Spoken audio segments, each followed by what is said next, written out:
On behalf of Brigadier General Andrew C. Helms, the Commander of the United States Army Combat Readiness Center, and the Director of Army Safety, congratulations on your command selection. In this video, we will provide a brief overview of the risk management process and how to integrate it into your operations. Our intent is to facilitate thought and discussion on how you, as a commander, your staff, and your subordinate leaders can operationalize risk management. Bottom line up front, risk management is smart, operational decision making. It focuses on mission accomplishment while minimizing the potential effects of hazards that could cause loss of soldiers and equipment and ultimately impact your mission. Risk management must be embedded into your unit's culture. Integrating risk management into how you think is critical to maintaining combat power and ensuring mission accomplishment. You and your subordinates at all levels must integrate a safety awareness that facilitates realistic and safe training and operations. During this short video, we will briefly review the risk management process as outlined in ATP 5-19 and how risk management is incorporated into both the military decision-making process and troop leading procedures. Then we will discuss ways to incorporate these concepts into daily operations to achieve measurable results. Following this video, you will conduct group-level practical exercises examining real-world Army mishaps intended to provoke thought and discussion regarding situations you may encounter and the risk mitigation measures you may employ when you take your formations. Risk management is the process to identify, assess, and control risk and make risk decisions that balance risk cost with mission benefits. Or in other words, it is the Army's process for helping organizations and individuals make informed decisions to reduce or offset risk. The Army uses risk management to help maintain combat power while ensuring mission accomplishment in both current and future operations. For the successful application of the risk management process, commanders must adhere to the 4 principles of risk management. First, you as the commander must work to integrate risk management into all phases of missions and operations, including planning, preparation, execution, and assessment activities for both on and off-duty activities. Second, make risk decisions at the appropriate level. That is, if you as the commander or any subordinate of yours responsible for executing a task determines that the controls available will not reduce risk to a level within the risk tolerance, you and your subordinates must elevate the risk decision to the next level in the chain of command. The approval authority should have the resources to implement the controls and the authority to make the risk decision. That takes us to the third principle. Accept no unnecessary risk. An unnecessary risk is any risk that, if taken, will not contribute meaningfully to the mission accomplishment or will needlessly endanger lives or resources. As an Army leader, you must accept only a level of risk in which the potential benefits outweigh the potential loss. It is a conscious decision, not a gamble. Risk decisions are deliberate actions based on assessments and analysis. The fourth principle. Risk management is a cyclical and continuous 5-step process applied across all Army operations and training, individual and collective day-to-day activities and events, and based operation functions.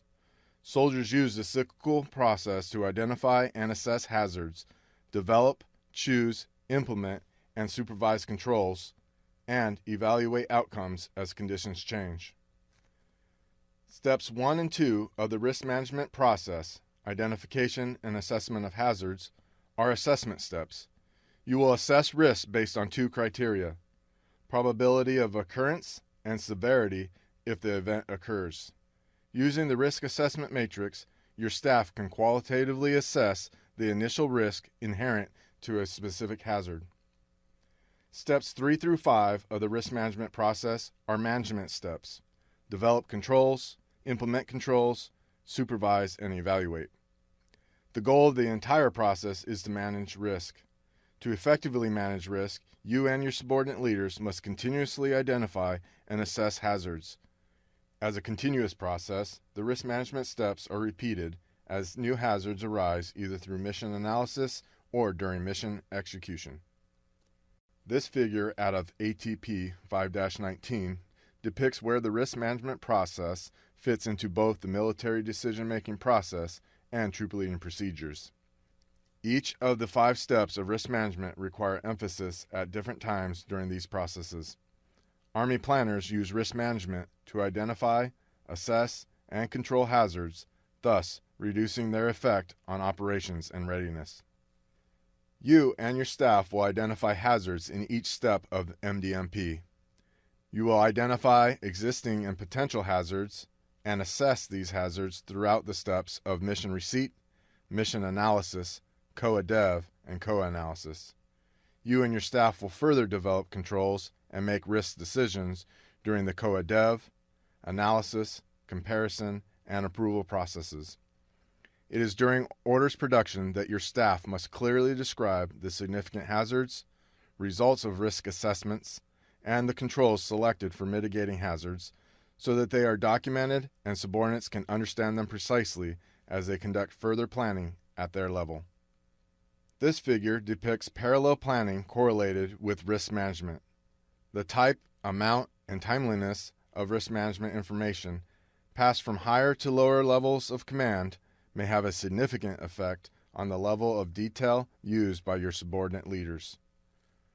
All leaders within your formation must continuously assess effectiveness of controls against changes or unexpected situations that arise during operations, and adjust operations or controls as necessary to remain within your risk tolerance.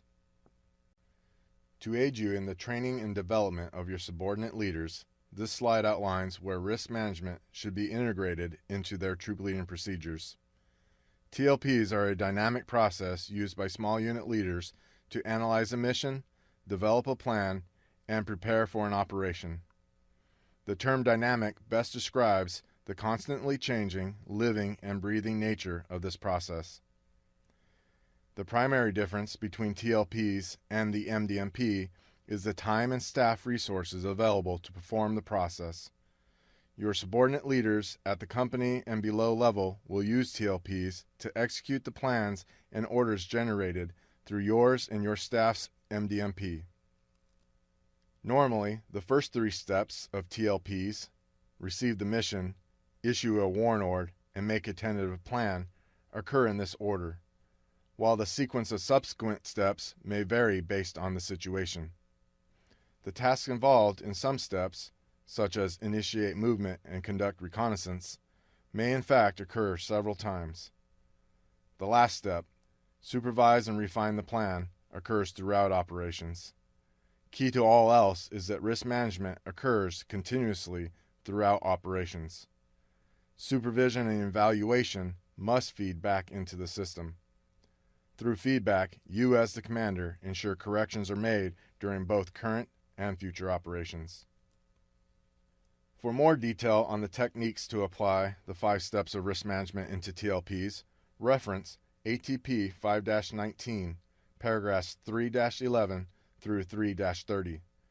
Techniques provided will include situations with or without adequate planning time, threat or tactical risk versus hazard risk, and specific techniques to integrate risk management within each of the 8 steps of TLPs. Your leaders must understand that risk management is not simply filling out a DD Form 2977 Deliberate Risk Assessment Worksheet. As we have discussed, risk management is an ongoing and iterative process. It continues from the receipt of an initial warning order to the receipt of an operations order, and continues on during the receipt of subsequent fragmentary orders. Information and assessments are continually revised and updated to reflect the current situation. You as a commander must use judgment to manage risk based on the situation. The process of receiving, distributing, revising, and updating the hazards, risk, and risk controls continue simultaneously until the final order is issued. The key is to provide your subordinates with the most current and complete information pertaining to hazards and controls for the existing situation and all foreseeable contingencies. It is critical that we operationalize risk management by incorporating it into MDMP and TLPs instead of looking at risk management as a separate and disconnected process. Risk management and safety must not be an afterthought during mission planning or mission execution. Once you successfully operationalize risk management, you will see that each step of the planning process allows for continual integration of the risk management process. And remember, engaged Army leaders are critical to successful risk management.